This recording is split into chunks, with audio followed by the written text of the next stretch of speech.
Assalamualaikum warahmatullahi wabarakatuh. Halo teman-teman, selamat datang di channel saya. Nama saya Fikri Nurpauji dengan NIM 223242, kelas R6, semester 6, dengan prodi Manajemen Sumber Daya Manusia, Fakultas Ekonomi dan Bisnis di Universitas Primagraha. Baiklah, kali ini saya akan ngobrol santai tentang salah satu rahasia sukses Google Corporation, OKR alias Objective and Key Research. Pokoknya cocok banget buat kamu yang pengen bikin tim atau perusahaanmu makin terarah dan berkinerja tinggi. Yuk, kita kupas bareng-bareng. Di sini kita akan menggunakan format 5W plus 1H. Apa itu OKR atau what? Oke, pertama-tama apa sih OKR itu? Jadi, OKR adalah metode untuk menetapkan tujuan, objektif, dan mengukur hasilnya lewat key results yang kuantitatif. Di Google sendiri, objektif sifatnya kualitatif dan inspiratif. Misalnya, meningkatkan pengalaman pengguna YouTube. Key result sendiri yang jelas berbasis angka. Misal, tambah 20 juta pengguna aktif baru per bulan. Google cuma pakai max 5 objektif per kuartal. Dan tiap objektif punya 2-4 key result. Ingat, ini bukan to-do atau list harian, tapi tolak ukur outcome yang terukur. Selanjutnya why. Mengapa sih Google pakai OKR? Jadi, kenapa sih Google repot-repot harus pakai OKR ini? Ada 3 alasan yang menurut saya relevan. Yang pertama, motivasi dan stretch goal. Google mendorong think big. Kalau kamu selalu capai 100, artinya targetmu masih gampang. Google justru senang kalau capai 60-70%. Itu tandanya kamu sudah berusaha keras. Yang kedua, transparansi dan kolaborasi. Semua orang di Google bisa lihat OKR tim lain. Jadi, kalau tim R&D butuh bantuan tim marketing, ya tinggal colek saja. Tak ada silo. Yang ketiga, alignment 2 arah. OKR datang dari top down dan bottom up. Manajemen atas kasih kerangka besar. Terus, tim dan karyawannya nambahin ide sendiri. Hasilnya, semua orang jadi merasa punya dan bertanggung jawab. Yang selanjutnya, where. Di mana sih OKR ini dipakai? Jadi OKR ini dipakai di semua level Google, dari CEO sampai staf baru. Setiap kuartal, perusahaan susun objektif besar. Lalu, setiap divisi dan individu bikin turunan OKR yang dukung itu semua. Semuanya juga dikelola pakai Google Docs, Sheet, atau Sites. Sederhana, tapi terbuka untuk semuanya. When? Jadi, kapan sih siklus OKR Google ini? Sejak 1999, Google sudah pakai OKR. Jadi, siklusnya triwulanan. Jadi, setiap 3 bulan bikin OKR yang baru. Lalu ada check-in mingguan juga untuk pantau progresnya. Jadi, OKR-nya gak ngendon sampai akhir kuartal. Kamu bisa adjust cepat atau kalau ada kendala juga, itu bisa cepat. Yang selanjutnya ada who. Jadi, siapa sih pelakunya dari yang meneroboskan OKR ini ke Google?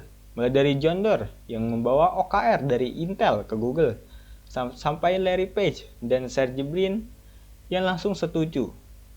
Yang sekarang, eksekutif bikin kerangka objektif perusahaan. Tim juga sangat fungsional, misalnya engineering, marketing, R&D yang merumuskan OKR timnya. Individu ini juga akan berpartisipasi untuk membuat OKR pribadi yang konsisten sama tim. Misalnya, yang senior Google Ads fokus optimasi kode. Selanjutnya, how. Jadi, gimana sih cara implementasinya? Nah, yang ini sih caranya supaya OKR ini betul-betul berdampak. Yuk kita breakdown. Yang pertama, ambisius tapi terukur, kita harus membuat objektif yang bikin semangat. Kayak resultnya harus metrik nyata. Misal, tingkatkan load time halamannya 40%. Yang kedua, skor 0 sampai 1.0. Progres diukur dari 0 sampai 1.0 capai 0,7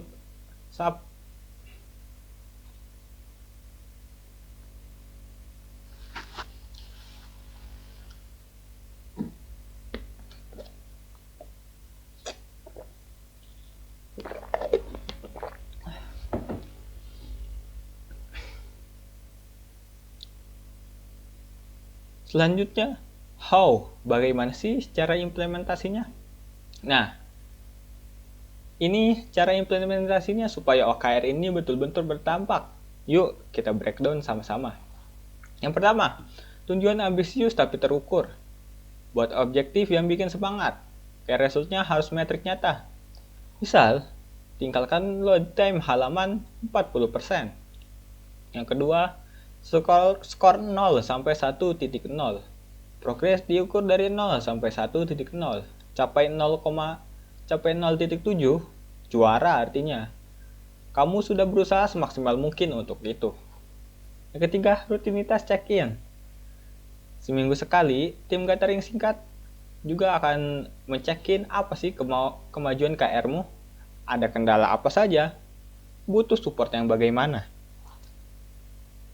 Yang keempat, transparansi dan cross-team. Semua OKR terbuka.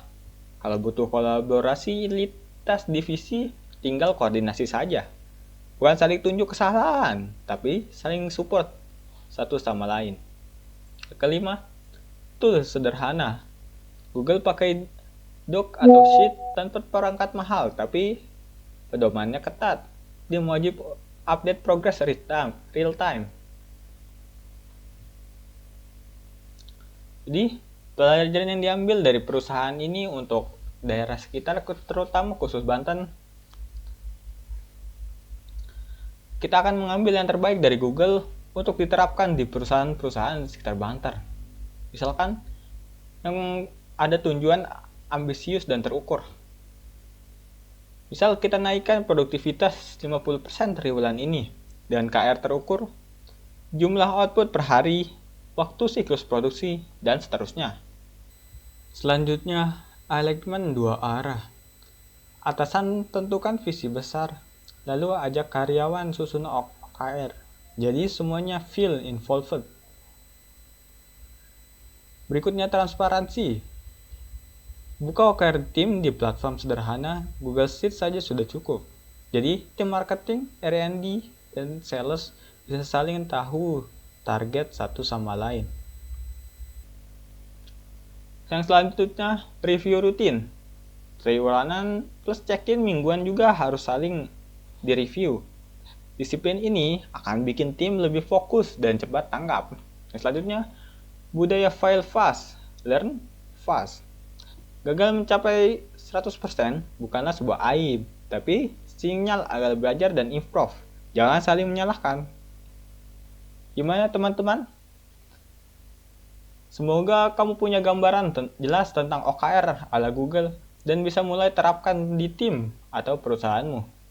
Jangan lupa like, subscribe, dan share video ini kalau bermanfaat. Kalau ada pertanyaan atau pengalaman OKR yang mau dibagikan, drop di kolom komentar ya. Sampai jumpa di video selanjutnya. Tetap semangat dan let's crush this goal.